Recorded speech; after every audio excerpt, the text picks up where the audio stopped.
Hello, everyone. Welcome to Ethics for Lunch for October. I'm Cinda Rushton. I'm the co-chair of the Johns Hopkins Hospital Ethics Committee and faculty in the Berman Institute of Bioethics. And I'm delighted to be here with an incredible panel for today. But before we get started, we want to invite you to verify your attendance. And you can see the number here on the screen, 443-541-5052, and put in the code 43689. And we'll also put that into the chat. And none of our panelists have any disclosures to make today. So we are happy that you're here with us. And we have, as usual, a wonderful, wise group of people to reflect on a very difficult topic. Our topic today is when the patient's identity is unknown. How do we make decisions? And so we have Allison Mitchell, Naja Williams, Reverend John Panola, and Jeff Natterman. Each of them will tell you a little bit about their perspective. And we want you to be thinking about how you would respond to a similar case. And so just to get us started, what I wanted to offer as we begin this conversation is the definition of an unrepresented patient, because what we're going to be talking about today is a very vulnerable group of people who in this case, their identity isn't known, but also we don't have a surrogate who is able to speak on their behalf. So a formal definition is a patient in a healthcare organization is incapacitated, meaning they lack capacity, has no available surrogate. And this means that the patient cannot consent to proposed healthcare and that nobody else is available who is authorized to consent on the patient's behalf. Now, that's a kind of complicated definition, and we're going to kind of drill into it. But I wanted to point out a couple of important things to think about as we think about an unrepresented patient, is that they're vulnerable in many, many ways, but three ways in particular are overtreatment, undertreatment, or delayed treatment. And so these are all important when we are in a situation where we need to make decisions, sometimes very quickly and without a lot of information. So with that, we created a case that's based on our experience, but was de-identified to protect the people that were involved. But we think this is a case that represents some of these challenges. This is an unidentified patient, John Doe 1, a 20-year-old gentleman who presented to the emergency department following a pedestrian hit-and-run motor vehicle accident. On admission to the emergency room, he was hemodynamically unstable, had a Glasgow Coma Scale of 4, and was intubated. He had no identifying information in his belongings or on his person. Given the emergent nature of his injuries, CT scans were performed and showed that he had extensive bilateral subarachnoid, subdural, and interparenchymal hemorrhage, hypodense edema, and mild right to left mass effect with a 1 to 2 millimeter midline shift. He also had thoracic fractures with spinal cord injuries and displacement. So very serious injuries. He was taken directly to the operating room and subsequently was admitted to the ICU for further management. So once he was admitted to the ICU, the neurology team was consulted to evaluate, given the fact that he had lack of brainstem reflexes. They, as you might expect, performed the initial brain death exam along with an apnea test, and the findings were consistent with death by neurologic criteria. So imagine yourself in this situation, an unidentified patient, no one to make decisions, and we have to make decisions for treatment and possible organ donation. At this time, the patient remains unidentified in the intensive care unit. So think about that case, and I'm going to invite our panelists to reflect on. These are some of the questions that we're going to be focusing on today. How do we make decisions when a person's identity is unknown? What are the ethical and legal challenges? Sorry, I don't know what's going on here. What are some effective strategies for determining the identity of a patient and locating surrogate decision makers? And what are some helpful strategies for supporting the clinical team during this process? So I am going to turn it over to our panel, and I'm going to ask them, I'm going to stop sharing, and I'm going to ask them each to introduce themselves and just to reflect on what this case brings up for them from their point of view in their roles. So Najee, you want to start? Sure. I'm Najee Williams, one of the senior oncology social workers over in the Sidney Kimmel Cancer Center. And this was such an interesting case to me because so many of my conversations on the ICU and with my medical teams is about what would a patient want, right? And what things do they want for themselves, and what things would they not want for themselves. And when you don't have that person to tell you, how do you have interventions and plans that can honor that person and honor who they are? And we come from a place where, you know, in medicine, everyone is wanting to save lives and to do everything possible to help people. And so I think this case brings up that challenge of respecting our patient-centered care. That's a big part of what we've shifted to in medicine, and making sure that what we're doing is fully focused on what patients want. And it's a great discussion, I think, to have. So really important point of, you know, thinking about what this person wants. Allison, what do you want to add to that? So I'm Allison Mitchell. I'm a social worker here. I'm primarily with the palliative care team, and then I'm also part of the ethics committee. And I think, you know, I appreciate so much what Najee just shared. And I think about taking it beyond patient-centered care to patient and family-centered care. And, you know, absolutely the focus in this case is our unidentified young man. But I also think about there's potentially family, friends, loved ones who don't know where this young gentleman is, who don't know what's happened.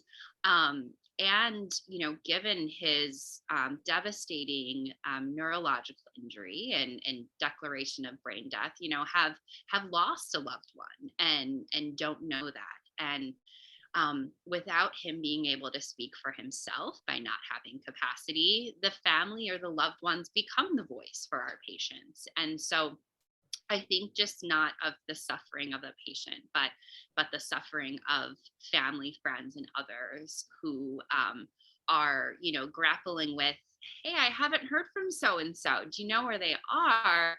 To then, you know, hopefully as we can identify this gentleman, also identify family members and friends, first as surrogate decision makers to help us with consents as the medical team, but then also providing support for a potential circle of social supports who have just lost someone in their life. So I think of the patient, but then I also think about everyone else who's out there who's also impacted, as you know, the ripple effect of these cases go well beyond the walls of Hopkins. That's a really great point. So Najee started out with our typical framework of, you know, focusing on the autonomy and respect for that person, but actually our moral framework in particular expands into our obligations to family and people who have a connection to this person as also having some interest in how we proceed. So John, as a chaplain, what would you offer here? Yeah, I mean, as a chaplain, we get involved with these cases, and by profession and by belief that I would not believe any human being can live in an isolated society, and that theologically we are all interconnected, and there is a link somewhere. And my involvement in these kind of situations is to do the due diligence and also kind of like reminding the teams and are we kind of like engaging the teams in the absence of the best interests of these patients, and what are the ways that we know who this person is and what are their beliefs and values and what this person would want at this time. And I would always kind of like suggest or advise to look into the simple humanistic principles, how to reach for this person. I do not want to conceptualize, or the simple principle is that if this individual has full family present, do we offer the similar kind of care to this patient? And then that's where my interventions will start. So, John, you bring up a really important point and in the first slide, we talked about the ways in which patients like this are vulnerable and potentially our biases about what is a life worth living, and how we respect a person can become part of our response. And so what you're suggesting is to keep that as a reminder, that we're treating this person in the same way we would other people in a similar circumstance, so that we're not either over-treating or under-treating or even potentially delaying the treatment. So that's a really important reminder of keeping focused on the person and how we do that and how we remind ourselves to do that. So Jeff Natterman is our Esquire of risk management and keeps us all from trying to navigate, to help us navigate in the gray areas with the law. So Jeff, I wonder, do you want to say a little bit about the law, and I can share the slide if you'd like? Sure, Cinda, thank you. Hi, everybody. Just a very brief introduction. So I am an attorney that's working with the ethics committee as a member. And I also have a pretty extensive background as a respiratory therapist working in critical care before I went to law school. And so I have a real sensitivity to what we may call unbefriended or unrepresented patients, having extubated patients myself that were unbefriended over a course of years as a trauma therapist. So I just wanted to share that I am a lawyer, but I'm also very sensitive to the clinical side of things here as it relates to managing these patients. And basically, as Cinda had pointed out, my role for the organization is to help navigate the medical legal principles behind what providers should do, can do, shouldn't do, pursuant to the statutory and regulatory guidelines. So it's very important to take into consideration, while we're taking into consideration the ethical approaches to patients in these unfortunate situations, what are the legal parameters, the roadmap, as it were, from a legal point of view, that you can and can't do things relating to that patient and honoring their rights. So I think what's really important before getting into this particular Maryland statute is realizing also that every state is different, that every jurisdiction has their own laws, whether it's Virginia, DC, California, wherever you're going, they're going to have laws relating to how to manage these types of situations.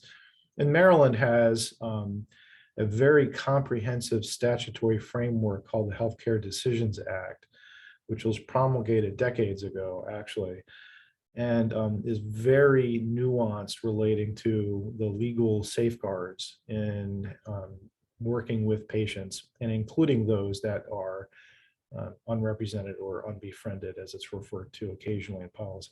This particular statute is a very important one relating to this topic because which you can, I'm not going to read the whole thing, but the gist of it is for patients that can't make their own decisions, generally speaking, you have to rely upon the patient's wishes as known in either an advance directive or a MOLST, the Maryland Order for Life-Sustaining Treatment, order by a provider, or some document where the patient expressed what they wanted to have happen if they were incapable of making an informed decision.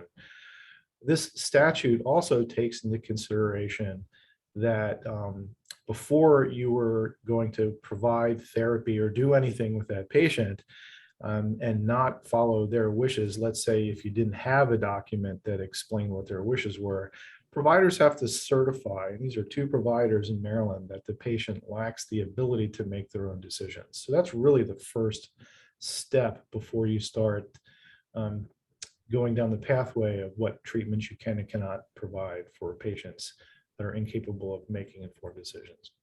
So you can see under like number 2, for instance, here it says a person who is authorized to give the consent is not immediately available, and that the providers may determine that in the current circumstances that the patient is experiencing, they need a treatment or some sort of procedure to prevent substantial risk of death or immediate and serious harm to the patient.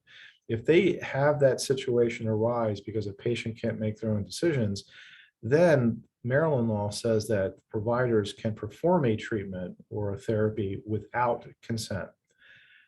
And so this is kind of a streamline or a fast track right to the ability to make appropriate treatment plans and decisions for patients that can't make their own decisions.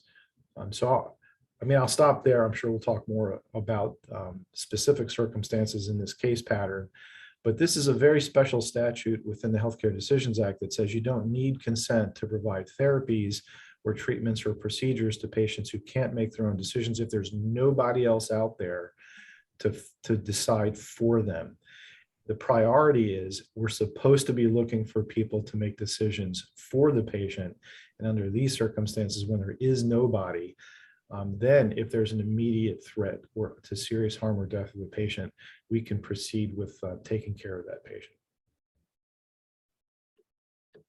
Thank you, Jeff. I think that's great to get us started. And what I'd like to do at this juncture is to invite our participants and our audience to either share in the chat or raise your hand if you'd like to speak to the whole group. How would you approach an unidentified patient in this similar circumstance? What kinds of things would you be thinking about? What steps would you take? And if you would like to share, please raise your hand using the raise your hand function. If you'd like to respond in the chat, we'd love to hear your responses.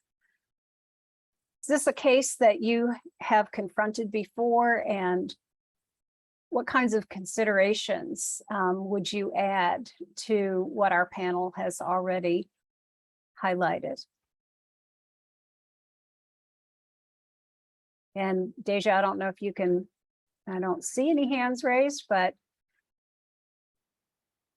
I'm just wondering what other kinds of ethical concerns would you have?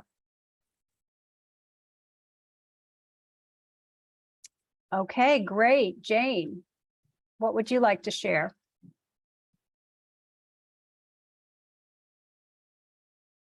Can you unmute yourself, or do I have to unmute you? Mine is just an admin. The chat box is disabled. We can't make chat notes for you. Oh, Deja, is there something you can do to? Yes. Okay, great. Yeah, we can Q&A, but we can't chat. Okay, would you like to add anything, Jane? Not particularly. You have to wonder how long this is going to last, that you don't know anybody, but yeah. Well, that I think that is an important question. You know, how long do we go without having either an identification or the identified decision maker who can actually make decisions on behalf of this person? So that's an important one. Deja says the chat is now open. Are there other comments that people would like to share or would like to speak directly? Evan.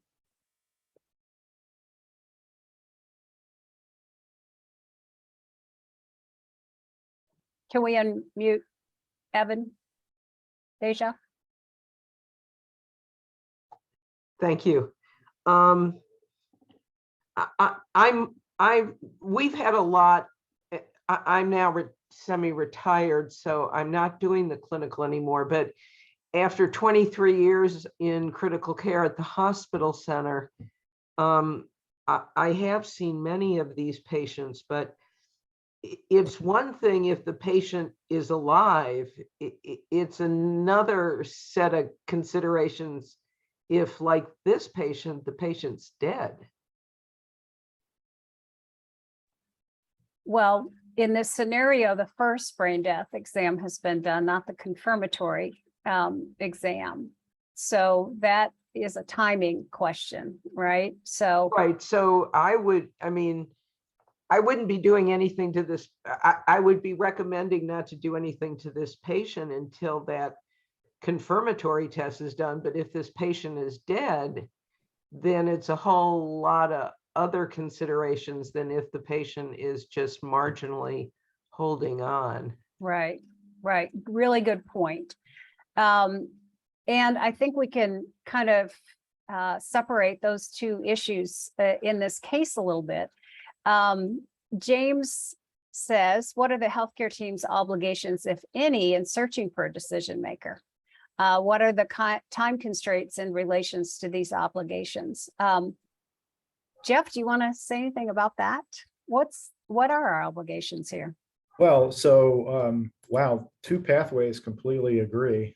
First of all, the presumption here would be until the patient has been declared either cardiac dead or brain dead, the presumption is that they're alive, and we are obligated to render appropriate medical care to that patient until we can find somebody or go to court and get a guardian. That was one thing I didn't mention, was right out of the gate, while social work is doing everything they can to work with their resources to try to identify who that person is and who the next of kin would be, even if it was somebody that could sign an affidavit to consent. In the meantime, we would be waiting to find out what those circumstances are, but we would be priming the pump, as it were, excuse me, for a guardianship. And as folks know here from experience, guardianships can take a long time to actually get a court-appointed guardian. I mean, upwards of a few weeks. And we do have methodologies and some ways of maybe expediting that. So there's a lot of wheels in motion for a patient that is presumptively still alive, and they're presumptively alive until they've been declared brain dead. And then if they are in fact go through the appropriate legal rubric for declaring brain death, then there's the issue of organ procurement and living legacy in the OPO, and working with the Office of the Chief Medical Examiner under those circumstances in terms of organ procurement. And I know we're not quite there yet, but they really are two separate kind of pathways with two separate sets of legal obligations. I also think, you know, when you talk about the obligations that we have and looking for a decision maker, you know, I've been in contact with legal myself when trying to figure out who's the appropriate surrogate decision maker, and making a good faith effort to try and contact that person, right? I'm not hiring a detective to go out and look for someone, but I've certainly found some obituaries and found some addresses, and you know, have gone through some steps to make sure that I've done everything possible to make sure that I've reached out to the appropriate surrogate decision maker. Thank you, Naja. Yoram, do you want to add something? Good morning, Cinda. Thank you for the discussion. My question, I actually have a question. I mean, we encounter these patients who are unrepresented and unidentified far too much. and there's lots of steps, and I totally appreciate the question about looking for a surrogate, and it takes a lot of work, and not every hospital and team has the resources, and sometimes it can be a week or two, and clinical things will change, and finding that MOLST or that advanced directive from the assisted living facility. But my question really is a bit I don't want to say nefarious, but I know what the Maryland law states about the ability of physicians and in emergencies to treat for the benefit of the patient. And we recognize this as an irreversible decision. If not treating, the patient could experience significant complications. But are there limits ethically, not legally? But I wonder what the group thinks about ethically. Are there limits to certain types of decisions? For example, we encounter here at the hospital oftentimes questions about a tracheostomy, and we know that a tracheostomy isn't an emergency, but the patient, for example, who is unrepresented, has been on the vent for 2 weeks, 15 days, 16 days, and the standard of care would be at this point the patient needs a tracheostomy, but we don't know what his or her wishes are. And so I wonder if people feel that ethically there are some things that maybe should not be done as readily as others. And thank you for allowing me to participate. It's a great question, Yoram, and Lauren's asking a similar question. Wondering what the panel thinks about that. I think I especially like the way that the question is phrased, right? And I think there's certainly ethical considerations, and to Lauren's part of her question is, you know, what's medically ineffective and not beneficial, and what are we offering or doing that is not that could be futile. And so definitely having those discussions as a part of moving forward is important. Anything else, John or Allison? I think this is where I feel so much gratitude to being part of a multidisciplinary team with resources such as the ethics committee, legal risk management, and other leaders kind of within our own fields to be able to, you know, these are really challenging cases. They cause a lot of moral distress on behalf of the frontline care providers, a lot of distress, you know, on just behalf of the system, you know, and I'm sure, you know, those of us that have been here for some time have cared for patients who have been unidentified for a really long time while they're in our care. And so that's one thing for me is, you know, as a palliative social worker, is knowing, you know, having that safety net of the multidisciplinary team beyond my team, but with the hospital's resources as well to lean on for expertise and guidance in these complex cases. Yeah, absolutely. John? Yeah, I wish I have perfect answers. I'm not a medical provider, but I try to frame it from a lay perspective. And most of the emotional exhaustion or the moral distress for the teams are centered around when do we find, are there someone?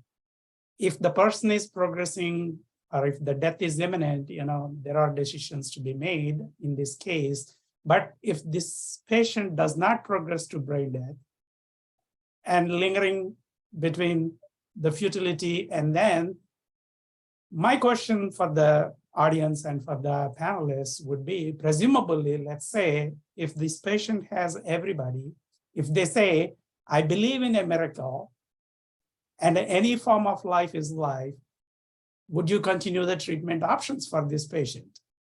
So my experience is that in this kind of situations, if there are no guarantees that we will find somebody, we try to kind of like look for the ways to come for a closure, and that is general human tendency.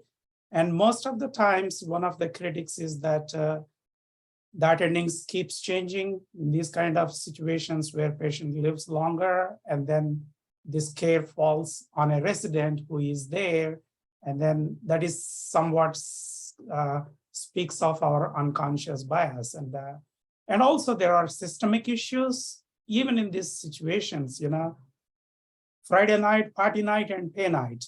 And most of the things happens on Friday night, and there is only one on-call social worker. They do their due diligence. Law enforcement authorities are extremely tied with the city. And then the database and the forensics, by the time they lay their hands, it will be into Monday and Tuesday. But for care teams, their perspective is that, oh, we tried already 3 days. Why we are keeping this patient? So the question boils down to, have we done enough interventions in identifying this kind of patient population? That's where the primary energy shall be for me.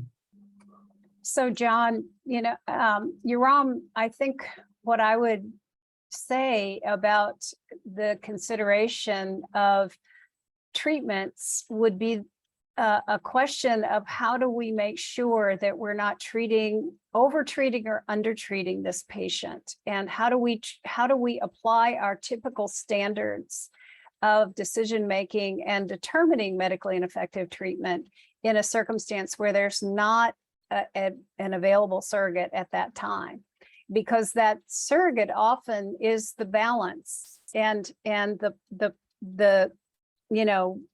way to reflect back what the interest of the patient or the family might be in this circumstance, instead of what could happen is either our concern about whether we've done enough or our bias about medically ineffective treatment can then influence the way we proceed. So I don't think there's a pat answer. I think we should treat this person like we do other patients who have surrogates. Now that makes it difficult when say there isn't a person that's identified, who then serves in the place of that consideration. And in some places, ethics committees are asked to serve in that capacity as an interprofessional group that then steps in to take that role of trying to determine what's the best interest and what would a person, sort of substituted judgment, what would a person similarly situated likely to want in a situation like this, based on what we know.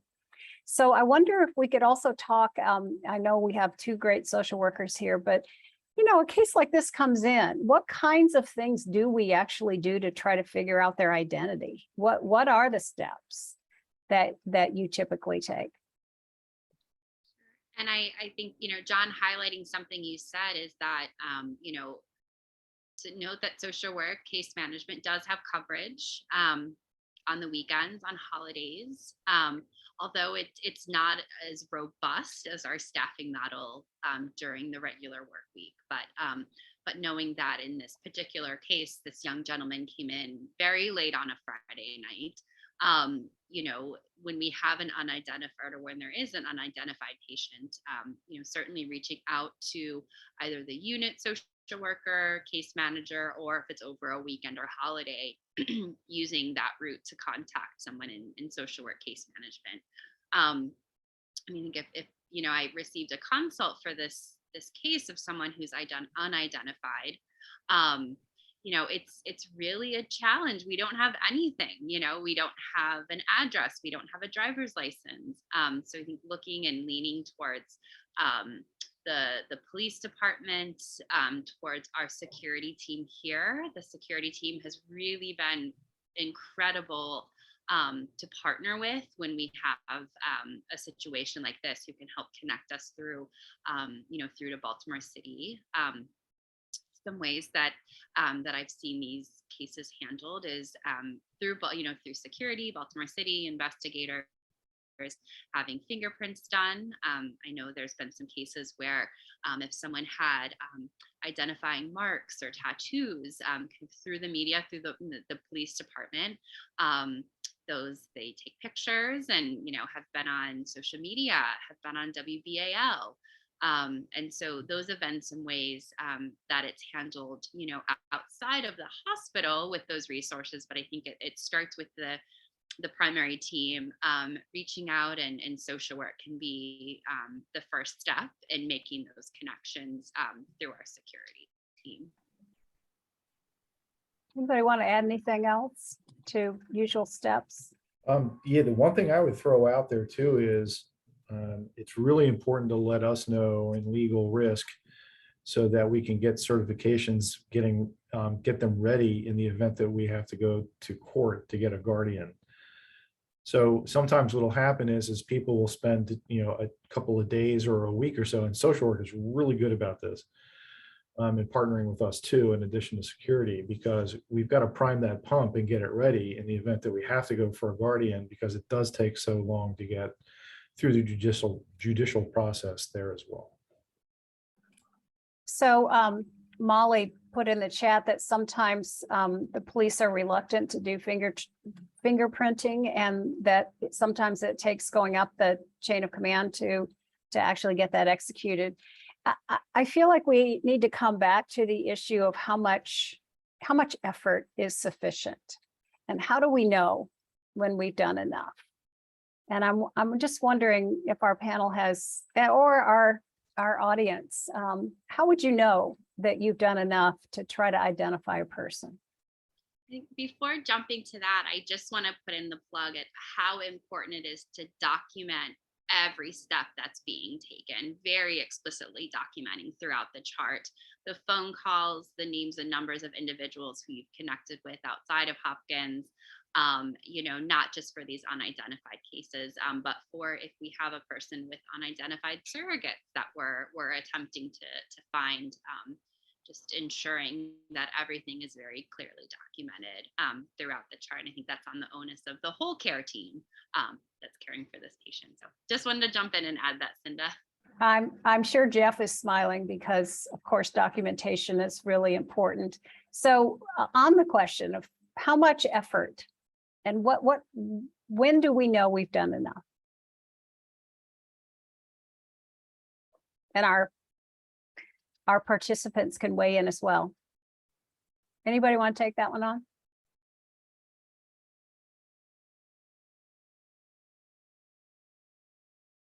You're wrong.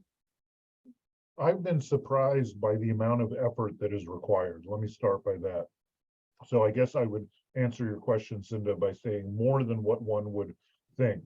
I mean, clearly, we like this idea in ethics of the reasonable person standard. So a reasonable effort, but I would err on the side of reasonable plus.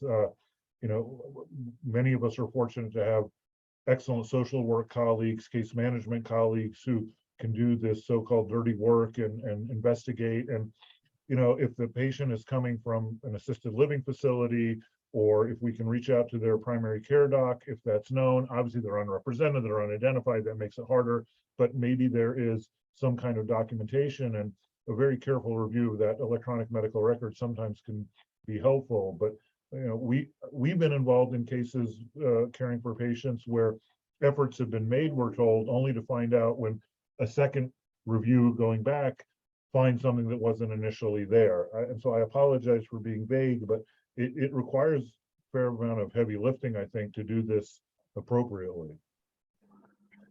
I think that's a great, it's sort of like this is a person who is particularly vulnerable, and so in a way it does require extra effort because there's so much at stake. So in this case, this was an unidentified person, and really time limited treatment decisions needed to be made, and it does take the entire team of people in many disciplines to try to meet that standard, making it even more difficult when we have time pressures of decision making.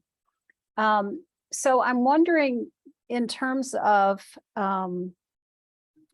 how we support the clinicians during this time, because as both Allison and John have pointed out, it's often the care teams that are really struggling with not having that safeguard of a person to speak on behalf of a incapacitated person, not knowing their wishes, and having to respond sometimes to really time sensitive treatment decisions. So I wonder what have we seen has been supportive in terms of the direct care staff? I think one of the things that I have appreciated serving on the ethics committee is being able to, when we get those calls where a team is morally distressed, and being able to go and listen to them and help them feel heard in that distress and have it acknowledged is a big piece of where you start with that, right? And being able to support them in that way has been wonderful. And I think we all try and do that with our teams in general, but when they have an outside party that comes in and can actually listen, that goes a long way to acknowledging that distress.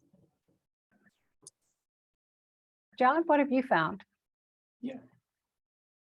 I mean, from a chaplain's perspective, it evokes a lot of the feelings about abandonment and rejection, and also our own history of family of origins when we experience that kind of distance sometimes, and that might stir up within, and that may play out.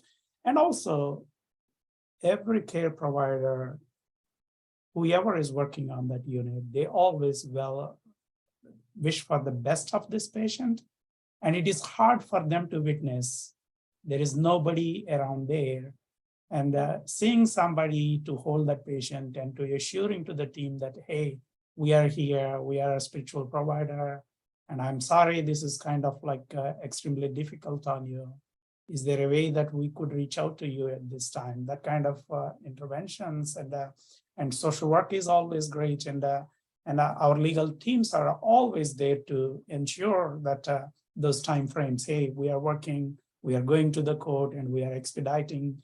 I think that kind of assurances kind of speaks a lot for the team directly. Allison, you want to add anything?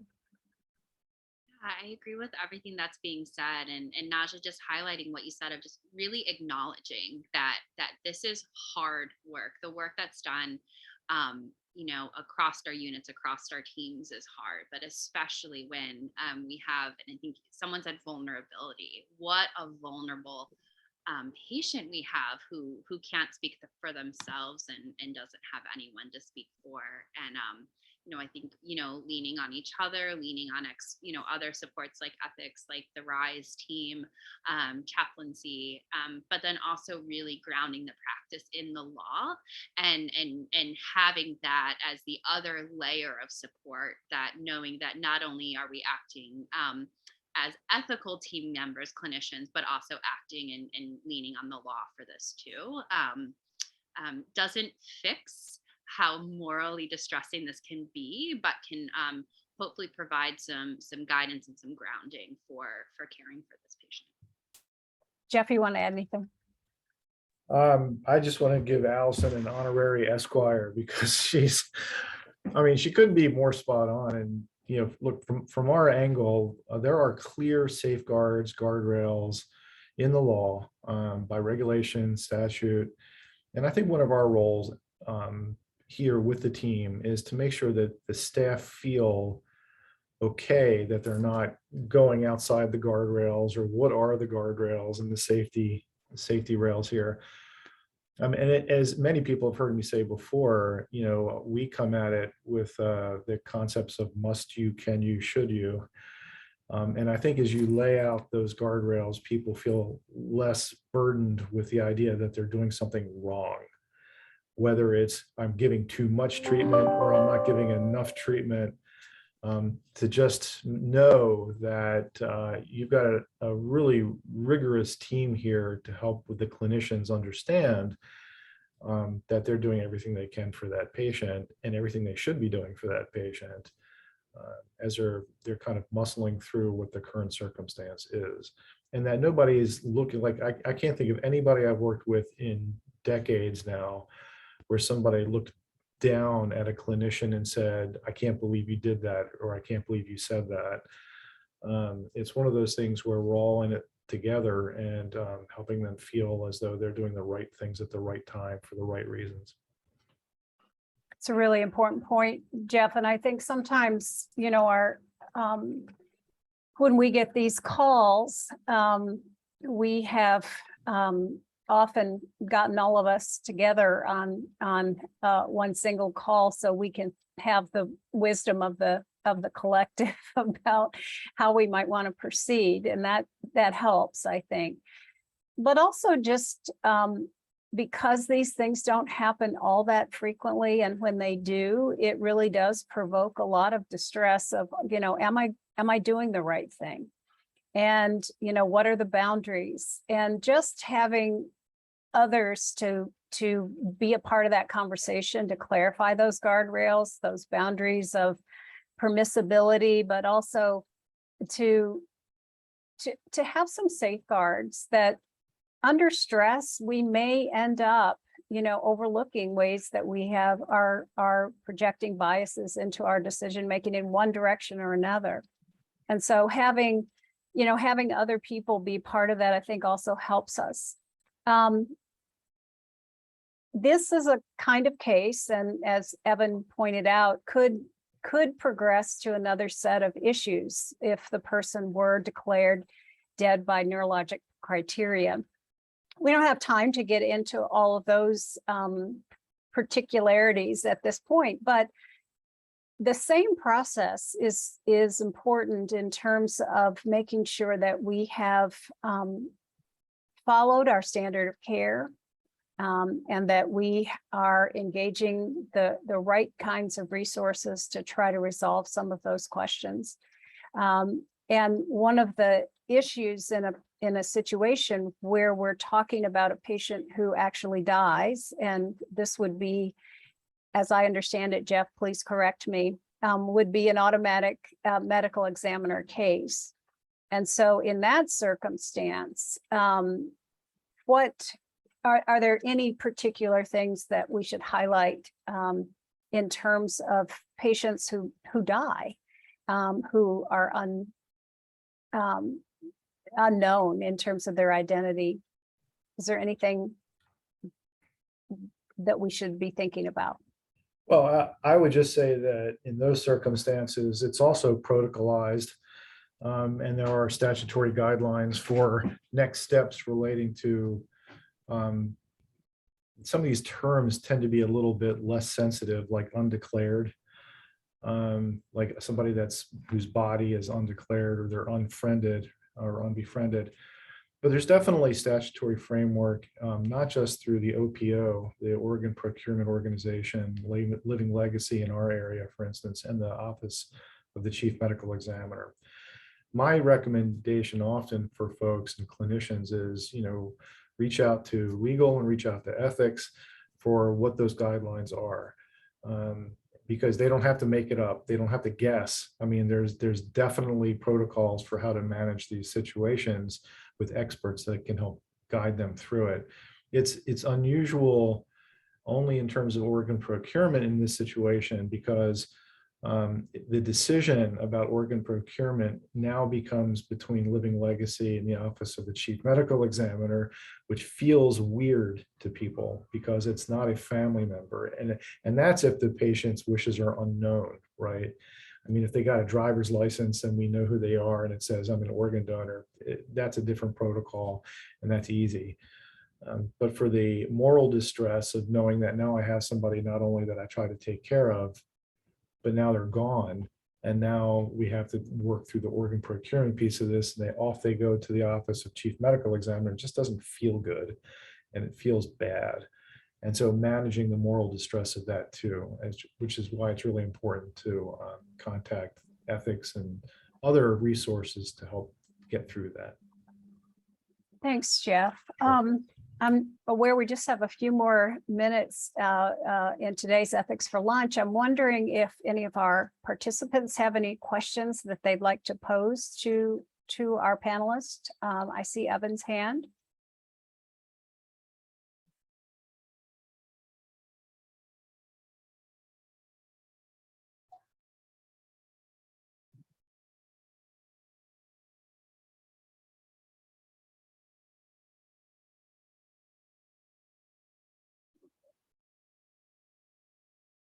And somebody unmute.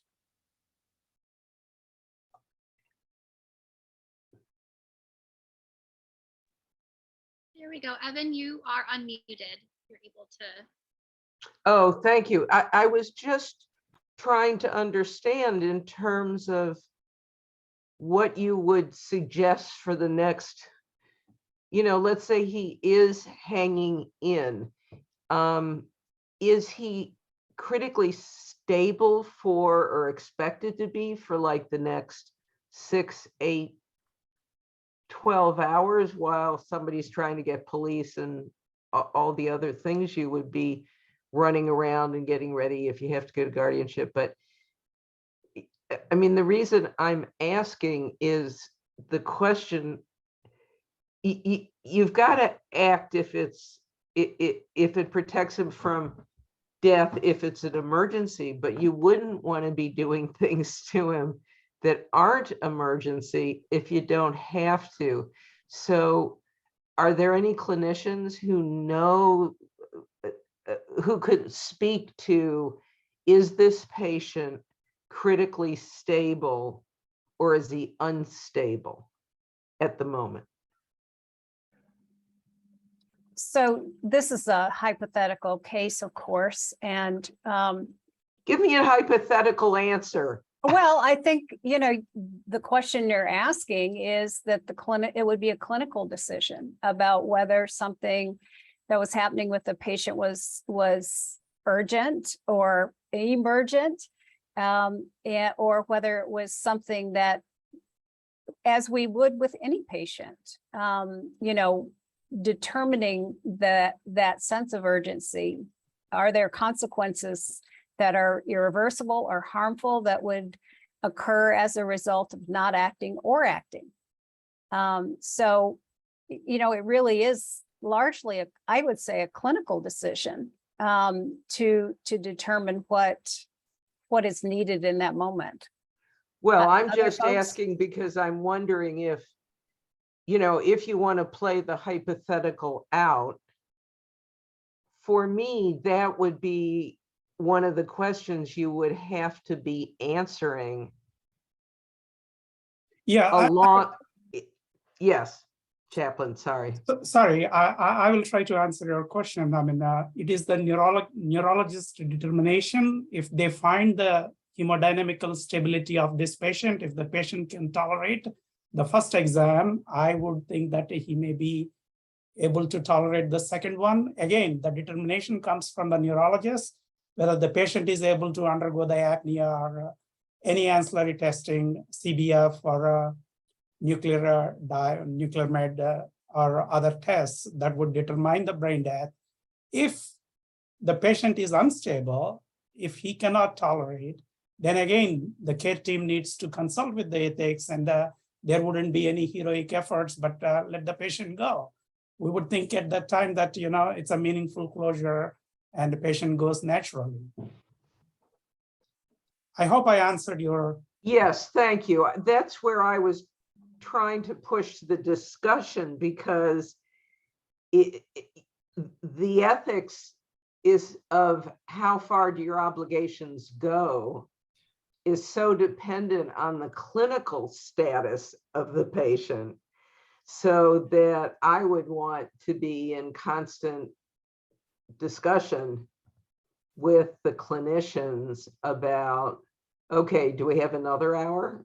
Do we have another hour before they become unstable, or before you're going to be able to run the next test or whatever? So I was just trying to push the discussion to what questions guide what everybody's trying to do, while the other gentleman, I think, was spot on that in these cases you push the time that you have, you work harder to try and find surrogates, because it doesn't sound like this patient would have much time left. So I know we're running out of time, but I wanted to be clear too that under the Healthcare Decisions Act, there actually is a part of the decision tree about medical and effective treatment. And for patients that don't have capacity and don't have a surrogate, and essentially it's really pretty basic that says There's two pathways here. One of them is if within a reasonable degree of medical certainty, that treatment isn't going to prevent the deterioration of the patient's condition, it could be considered medically ineffective. And if two physicians concur, then you don't have to do the therapy. And you're immune under the HCDA if you follow that rubric. The second part of that, which is separate, is if the treatment won't prevent impending death. So if two physicians concur that this patient is dying imminently and that nothing you do is going to prevent that, you don't have to treat under those circumstances. So I just want to throw out there that there is a statutory framework with immunity for, guiding providers and what those steps should be to declare medically ineffective treatment. And I guess what you're saying too, Jeff, is that, in a patient like this, where they have met brain death criteria and the second confirmatory test, we're not obligated to continue to sustain bodily functions under those circumstances. Would that be? Brain dead is dead. Right. So I just very simply put. Yeah. Well, we are out of time. I want to thank our panel for this rich discussion and our participants. Yoram put a reference in the chat, multi-society statement for unrepresented patients that has lots of great suggestions. Thankfully, these are not everyday occurrences, but when they do occur, I think the message we want to share is that we need to work together. We need lots of different perspectives to be involved and lots of different expertise. And so we want to make sure that people are aware of the resources that are available to them and the challenge of these kinds of circumstances and arguably the kind of moral residue that can go along with them when we are worried that maybe we haven't followed what would be an ethical pathway by making sure that we've involved all the avenues that are available to try to understand who this person is and who might be able to speak on their behalf. So I want to thank all of you for being here today and our panel in particular. Thank you. Thank you, Cinda. Thanks, Cinda.